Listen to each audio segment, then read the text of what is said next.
అటువంటి వెసులుబాటు ఉంటుందా?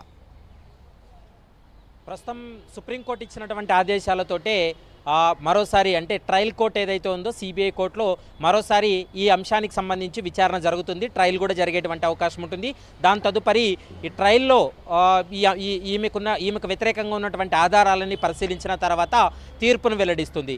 కానీ సుప్రీంకోర్టు ఇచ్చినటువంటి ఆర్డర్ పైన రివ్యూ పిటిషన్ వేయడానికి వీళ్ళు కొంత అవకాశం ఉంటుంది. ఎందుకంటే సుప్రీంకోర్టు ఇచ్చినటువంటి తీర్పును మరోసారి రివ్యూ చేయాలని అప్పీల్కి వెళ్ళేటువంటి అవకాశం ఉంటుంది. కానీ కొన్ని సందర్భాల్లో మాత్రమే సుప్రీంకోర్టు వాటిని పరిగణలోకి తీసుకుంటుంది. ప్రస్తుతం సుప్రీంకోర్టు ఇచ్చినటువంటి తీర్పు తిరిగి ఇప్పుడు మళ్ళీ ట్రయల్ కోర్టుకు వచ్చిందని మనం భావించాల్సి ఉంటుంది. గతంలోనే అంటే ప్రవీణ్, ఈ ట్రయల్ కోర్టు సంబంధించిన విషయం మీద చర్చించే ముందు అసలు ఈ కేసు సంబంధించి ఒకసారి మనం పూర్వాపరాల్లోకి వెళితే అసలు ఓఎంసీకి సంబంధించినటువంటి విషయంలో ఇలాంటి డెసిషన్ తీసుకునే ముందు కొన్ని కారణాలు అయితే అంటే రకరకాల ప్రయత్నాలు చేశారు ఈ కేసు నుంచి ఆమె బయటపడేందుకు. మెయిన్గా దర్యాప్తు సందర్భంగా ఎలాంటి ఇష్యూలు వచ్చాయి? అప్పుడు ఓబులాపురం గనుల సరిహద్దు వివాదం సుప్రీంకోర్టులో కూడా పెండింగ్ ఉంది, దీనికి సంబంధించి ఒక అంశం అయితే.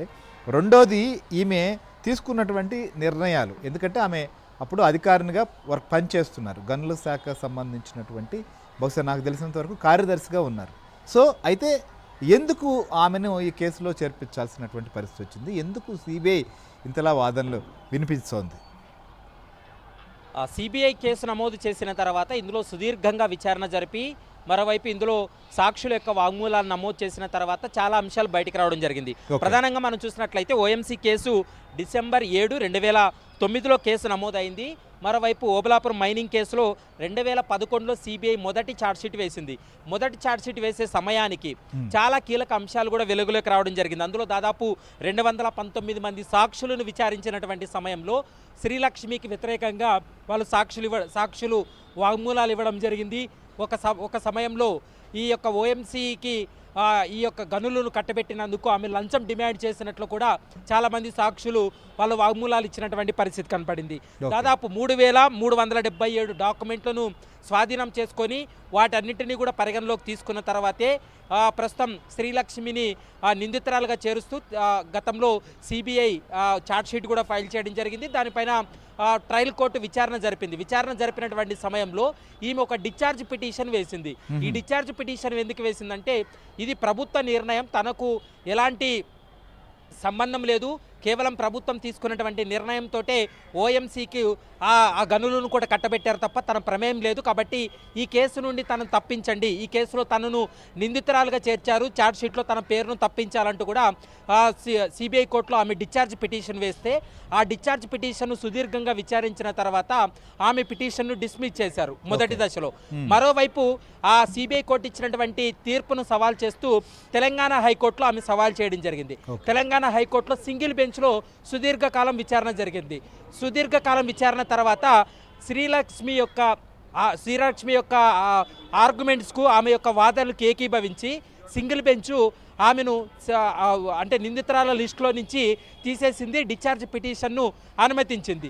డిశ్చార్జ్ పిటిషన్ అనుమతించిన తర్వాత నెక్స్ట్ సిబిఐ డివిజన్ బెంచ్లో పిటిషన్ దాఖలు చేసింది. సిబిఐ సింగిల్ బెంచ్ ఇచ్చినటువంటి తీర్పు పైన డివిజన్ బెంచ్కి వెళ్ళింది. డివిజన్ బెంచ్కి వెళ్ళినటువంటి సమయంలో తిరిగి గతంలో ఏదైతే ట్రయల్ కోర్టు ఇచ్చినటువంటి ఆర్డర్ ఉందో దాన్ని సమర్థిస్తూ సింగిల్ బెంచ్ ఇచ్చినటువంటి నిర్ణయాన్ని తప్పుబడుతూ సింగిల్ బెంచ్ ఉత్తర్వులను రద్దు చేసి ఆమెను మరోసారి నిందితురాలుగా చేరుస్తూ కూడా తెలంగాణ హైకోర్టు స్పష్టం చేసింది. మరోవైపు రివ్యూ పిటిషన్ వేయడం జరిగింది. రివ్యూ పిటిషన్లో మరోసారి ఆమెను నిందితురాలుగా కొట్టివేస్తూ అంటే డిశ్చార్జ్ పిటిషన్ అనుమతించడంతో మరోసారి సిబిఐ సుప్రీంకోర్టుకు వెళ్ళి సుప్రీంకోర్టులో ఆర్గ్యుమెంట్ చేసిన తర్వాత మరోసారి సుప్రీంకోర్టు ఒక కీలక నిర్ణయం తీసుకుంది. 2025 ఆగస్టులో ఒక కీలక నిర్ణయం తీసుకొని ఈ కేసును తిరిగి మళ్ళీ హైకోర్టుకు పంపిస్తున్నాము, హైకోర్టు మరోసారి పునఃపరిశీలన చేయాలి, పునఃవిచారణ జరిపి ఈ డిశ్చార్జ్ పిటిషన్కు సంబంధించి పూర్తి స్థాయిలో సిబిఐ వాదనలు కూడా వినాలి అనేటువంటి అంశాన్ని చెప్పడం జరిగింది. ఎందుకంటే గతంలో తెలంగాణ హైకోర్టు సిబిఐ యొక్క వాదనలు వినకుండానే శ్రీలక్ష్మి పిటిషన్ అనుమతించింది. కాబట్టి ఇప్పుడు మరోసారి సిబిఐ యొక్క వాదనలు పరిగణలోకి తీసుకొని తీర్పును వెల్లడించాలంటూ కూడా సుప్రీంకోర్టు ఆదేశాలు ఇవ్వడంతో కొద్ది నెలల క్రితమే తెలంగాణ హైకోర్టు మరోసారి ఇటు సిబిఐ వాదనలు, మరోవైపు శ్రీలక్ష్మి వాదనలతో పాటు ఈ కేసులో ఉన్నటువంటి ఆధారాలేంటి, సాక్షుల వాంగ్మూలాలేంటి, ఈమె ఏ విధంగా అవినీతికి పాల్పడింది అనేటువంటి అంశానికి సంబంధించి దానికి సపోర్టెడ్గా కొన్ని డాక్యుమెంట్లను కూడా పూర్తి స్థాయిలో తెలంగాణ హైకోర్టు ముందు ప్రొడ్యూస్ చేయడంతో, వాదనలు వినిపించడంతో ఈమె యొక్క డిశ్చార్జ్ పిటిషన్ను డిస్మిస్ చేసింది. ఈమె డిశ్చార్జ్ పిటిషన్ డిస్మిస్ చేయడంతో మరోసారి ఈ వ్యవహారం సుప్రీంకోర్టుకు వెళ్ళింది. సుప్రీంకోర్టు కూడా అన్నట్టుగా ఆర్డర్ డిశ్చార్జ్ పిటిషన్ చేసింది, సుప్రీంకోర్టుకి వెళ్ళింది. కానీ ఇక్కడ మనం చూస్తే ఓఎంసీ కేసులో నిందితులుగా ఉన్నటువంటి గాలి జనార్దన్ రెడ్డి కావచ్చు, బివి శ్రీనివాసరెడ్డి, గనుల శాఖ మాజీ డైరెక్టర్ అయినటువంటి విడి రాజగోపాల్, గాలి వ్యక్తిగత సహాయకుడు అలీఖాన్, వీళ్ళందరికీ కూడా శిక్ష విధించింది. దాంతోపాటుగా ఈ కేసులోనే ఉన్నటువంటి అప్పట్లో మంత్రిగా ఉన్నటువంటి సబితా ఇంద్రారెడ్డి, అలానే కృపానందం, వీళ్ళకి కూడా క్లీన్ చిట్ ఇచ్చినటువంటి పరిస్థితి. సో వాళ్ళకి ఎలా అయితే ఇచ్చారో తనకు కూడా అలానే లభించాలి అనేటువంటిది బహుశా వారు అనుకుంటున్నట్లుగా ఉన్నారు. అందుకోసమనే ఆమె ప్రయత్నాలన్నీ చేస్తోంది కదా. మరి ఇప్పుడు ఆల్రెడీ శిక్ష కూడా ఖరారు చేశారు. సరే, వాళ్ళు హైకోర్టుకు వెళ్ళిన తర్వాత అది ఆగింది, గాలికి వీళ్ళకనుకో. సో ఈ విషయం ఏంటి, ఏం కాబోతోంది, ఏం జరగచ్చు ఇప్పుడు? ఎగ్జాక్ట్లీ, ఎందుకంటే 2011లో మొదటి ఛార్జ్ షీట్ వేసినటువంటి సమయంలో ఈ కేసులో శ్రీలక్ష్మిని నిందితురాలుగా చేర్చారు. నిందితురాలుగా చేర్చిన తర్వాత గాలి జనార్దన్ రెడ్డితో పాటు ఈ కేసులో ఉన్నటువంటి నిందితులను అరెస్ట్ చేసినప్పుడు శ్రీలక్ష్మిని కూడా 2011లోనే అరెస్ట్ చేసి జ్యుడిషియల్ రిమాండ్కి తరలించడం జరిగింది. ఆమె బెయిల్ పైన బయటకు వచ్చినటువంటి పరిస్థితి కనపడింది.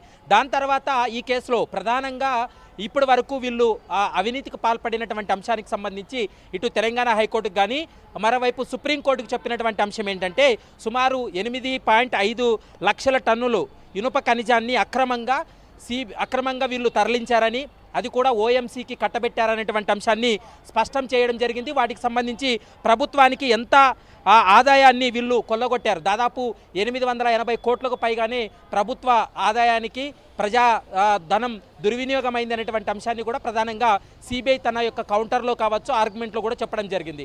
ప్రస్తుతం ఈరోజు ఇచ్చినటువంటి సుప్రీంకోర్టు ఆదేశాల తర్వాత ఇప్పటికే ఈ కేసులో, ఓఎంసీ కేసులో గాలి జనార్దన్ రెడ్డి పైన, మరోవైపు సబితా ఇంద్రారెడ్డి, మిగిలినటువంటి నిందితులపైన ఆల్రెడీ తీర్పును వెల్లడించింది. కేవలం శ్రీలక్ష్మి యొక్క డిశ్చార్జ్ పిటిషన్ ఇటు తెలంగాణ హైకోర్టు, మరోవైపు సుప్రీంకోర్టులో పెండింగ్లో ఉండడం వల్ల శ్రీలక్ష్మి యొక్క నిందితురాలు, ఆమె శ్రీలక్ష్మి యొక్క అంశానికి సంబంధించి మాత్రమే ట్రయల్ కొనసాగలేదు. కాబట్టి ఇప్పుడు మరోసారి సుప్రీంకోర్టు ఆదేశాలతోటే అనంతపురం జిల్లా ఓబులాపురం మైనింగ్ కేసుకు సంబంధించి కేవలం ఒక్క నిందితురాలుగా ఉన్నటువంటి శ్రీలక్ష్మి యొక్క ట్రయల్ మరోసారి కొనసాగుతుంది. అలాగో డిశ్చార్జ్ పిటిషన్ డిస్మిస్లు అయ్యాయి. ఖచ్చితంగా ఆమె నిందితురాలే అని సుప్రీంకోర్టు కూడా అభిప్రాయపడింది. కాబట్టి ఆమె ఆ కేసు ట్రయల్ కొనసాగిన తర్వాత ఈ కేసులో మరోసారి ఏ విధంగా అయితే గాలి జనార్దన్ రెడ్డికి, సబితా ఇంద్రారెడ్డికి ఏ విధంగా అయితే శిక్ష ఖరారు చేసిందో, సబితా ఇంద్రారెడ్డి ఈ కేసులో అక్విటల్ అయినప్పటికీ కూడా గాలి జనార్దన్ రెడ్డి ఈ కేసులో శిక్ష ఖరారైంది.